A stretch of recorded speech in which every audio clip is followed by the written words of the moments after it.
ધોરણ 4 ગુજરાતી સ્વ અધ્યયન પોથી ભાગ 2 પાઠ 4 સિંહ ઘૂઘવે બકરો ભાગેનું સંપૂર્ણ સોલ્યુશન. પ્રશ્ન 1. શબ્દ ચોરસમાં આડાઅવળા છુપાયેલા શબ્દો શોધીને લખો. અહીંયા એક શબ્દ આપણને શોધીને આપ્યો છે બકરી. બીજો શબ્દ શોધીએ કદાવર. દુનિયા,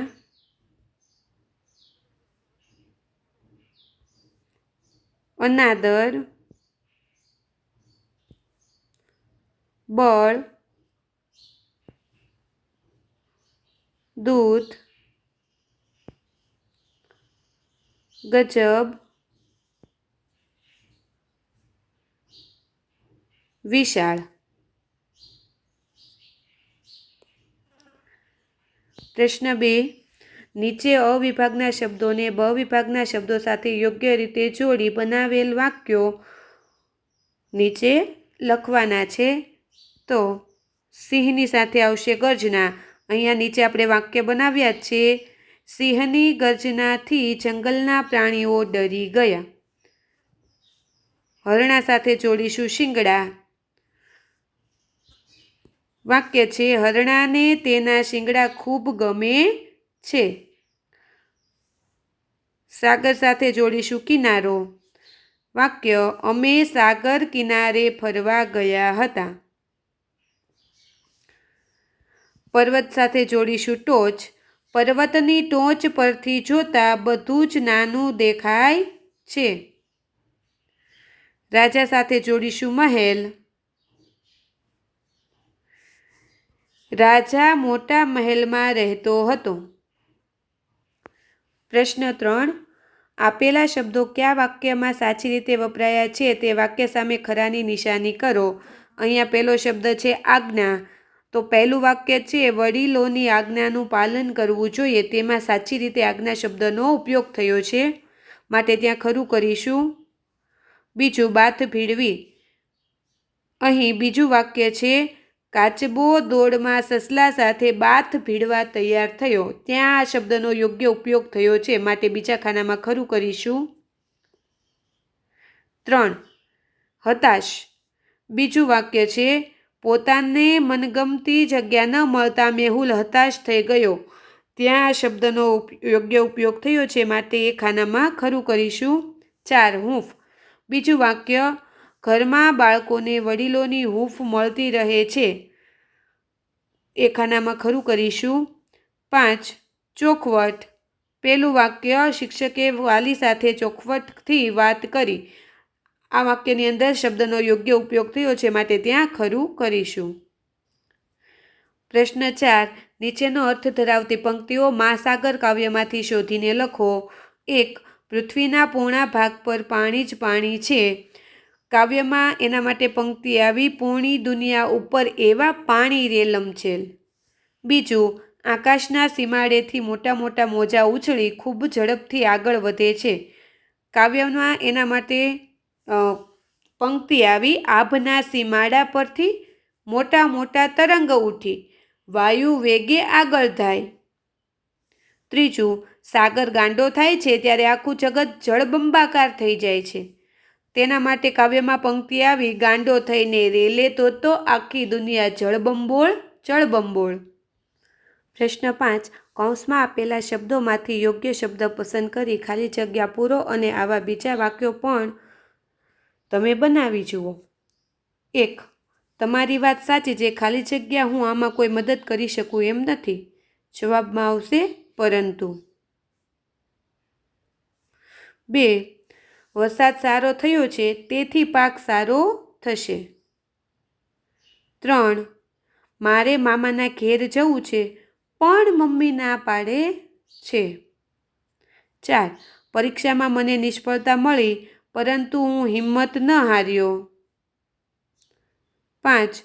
વંદના સૌના કામ કરે છે તેથી બધા એને માન આપે છે. આવા નવા વાક્યો બનાવીએ. 1. આજે મારો જન્મદિવસ હતો તેથી પાર્ટી રાખી હતી. 2. મમ્મી મામાના ઘરે લઈ જતી હતી પણ હું ન ગયો. 3. મારે શાળાએ જવું હતું પરંતુ વરસાદના લીધે ન જઈ શક્યો. 4. રામને તાવ આવતો હતો તેથી લેસન ન લખી શક્યો. 5. બાળકો રમવા જવાની જીદ કરતા હતા પરંતુ શિક્ષકે ના પાડી.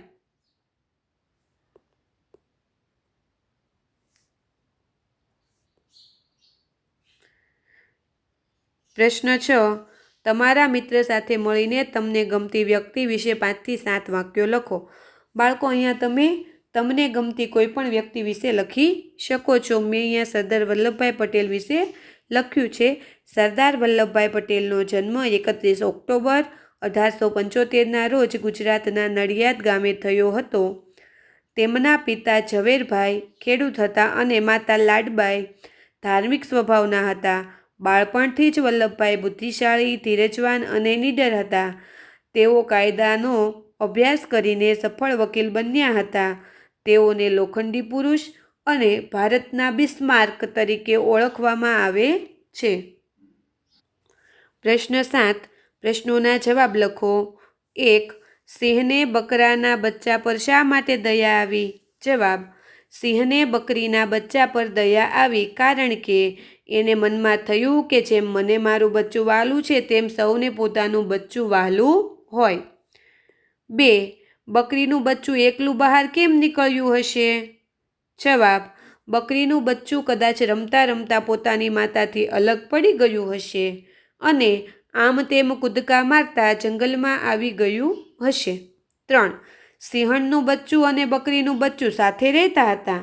એમ તમે કયા કયા પ્રાણીઓને સાથે રહેતા રમતા જોયા છે? કહો જોઈએ. જવાબ.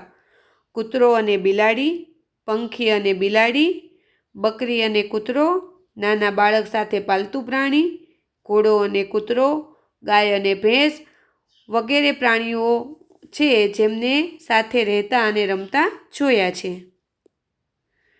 પ્રશ્ન 4. મોટિયાએ નાનિયાને હાથીઓની વચ્ચે જવા ન દીધો. આ વાત સિંહણને ગમી. શા માટે? જવાબ. મોટિયાએ નાનિયાને હાથીઓની વચ્ચે જવા ન દીધો. આ વાત સિંહણને પસંદ તો આવી પણ તે ખુશ થઈ નહીં કારણ કે તેનો દીકરો હવે મોટો થઈ રહ્યો છે. કદાચ તે મોટિયાને પણ બક્ષશે નહીં તેવું તે જાણતી હતી. 5. બકરીના બચ્ચાએ સિંહણની આંખમાં શું જોયું હશે? તે પરથી એ શું સમજી ગયો હશે? જવાબ. બકરીના બચ્ચાએ સિંહણની આંખોમાં પ્રેમ છતાં સચોટ ઇશારો અને ભવિષ્યનો ખતરો જોયો. એ સમજી ગયો કે હવે મિત્રતા નહીં ચાલે અને તે ત્યાંથી શાંતિપૂર્વક જતો રહ્યો. પ્રશ્ન 8. અહીં વાર્તાની શરૂઆતનો ભાગ આપ્યો છે. હવે તમે આ અધૂરી વાર્તાને તમારી મરજી મુજબ આગળ વધારો. એક જંગલ હતું. જંગલમાં એક સિંહ રહેતો હતો. એક વખત તે વિચારે ચડ્યો, મારા પશુ પક્ષીઓની પાણીનું દુઃખ નિવારવા મારે શું કરવું જોઈએ? આ આકરા ઉનાળાના તાપમાં તે કેમ જીવશે? મારે કંઈક રસ્તો કાઢવો પડશે. આ ચોમાસાના વહી જતા પાણીને રોકવા મારે કંઈક ઉપાય કરવો પડશે. હા, મારા અંગત સાથીદારોને બોલાવી તેમની સલાહ લઉં. ક્યાંક ઉપાય મળશે જ તો તેણે. હવે આપણે વાર્તાને આગળ વધારવાની છે. તો મેં અહીંયા તમને વાર્તા મારી રીતે આગળ વધારીને આપી છે. તમે આ સિવાયની પણ કોઈ વાર્તા આગળ લંબાવી શકો છો. તો તેણે જંગલના બધા પ્રાણીઓને એકઠા કર્યા અને સભા બોલાવી. બધા પ્રાણીઓએ પોતાના વિચારો રજૂ કર્યા. હાથીએ કહ્યું, નદી કિનારે ચેકડેમ બનાવીએ જેથી પાણી અટકી રહે. વાંદરાઓએ કહ્યું, વૃક્ષો વધુ રોપીએ જેથી જમીનમાં પાણી ઉતરી શકે તથા વધારેમાં વધારે વરસાદ પડે. જીરાફે કહ્યું, નાના નાના તળાવ બનાવીએ જેથી પાણી સંગ્રહી શકાય. સિંહને બધાના વિચારો ગમ્યા. બીજે દિવસે બધા પ્રાણીઓ કામે લાગી ગયા. જોત જોતામાં વૃક્ષો વધી ગયા, તળાવ પણ બની ગયું. ચોમાસું આવ્યું, વરસાદ થયો ને તળાવ પાણીથી છલકાઈ ગયા. હવે ઉનાળામાં પ્રાણીઓને પાણીની સમસ્યાનો સામનો કરવો નહીં પડે. સૌ ખૂબ જ ખુશ થયા.